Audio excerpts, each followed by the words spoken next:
निस्वार्थ जनसेवा, शब्दापेक्षा कर्तृत्व मोठे. दर्यापूरकरांच्या सुखदुःखात सदैव सोबतीला असणारे, अहोरात्र जनतेच्या सेवेसाठी तत्पर असणारे आपले हक्काचे नगरसेवक रोशनदादा कट्यारमल यांच्या जनसेवेच्या प्रवासाला मानाचा मुजरा. विकासाचे विजन केवळ राजकारण नाही तर समाजकारणाचा ध्यास घेऊन दर्यापूरच्या कानाकोपऱ्यात विकासाची गंगा पोहोचवणारे नेतृत्व म्हणजे रोशनदादा. त्यांच्या कार्यामुळे आज अनेक प्रश्न मार्गी लागत आहेत. हक्काचा माणूस, गरिबांचा आधार आणि तरुणांची प्रेरणा.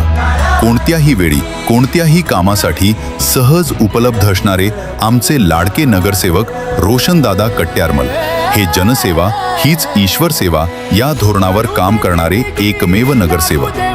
रोशनदादांच्या कामात प्रामुख्याने या गोष्टी दिसून येतात. तत्परता, नागरिकांच्या तक्रारींची दखल घेऊन तात्काळ कार्यवाही करणे. स्वच्छता आणि आरोग्य, प्रभागातील स्वच्छतेवर आणि सार्वजनिक आरोग्यावर विशेष भर. युवा संघटना, तरुणांच्या हाताला काम आणि खेळाडूंना प्रोत्साहन देण्यासाठी केलेले प्रयत्न. लोकाभिमुख नेतृत्व, विकास कामांचा ध्यास. दर्यापूरच्या जनतेचा रोशनदादांवरच विश्वास.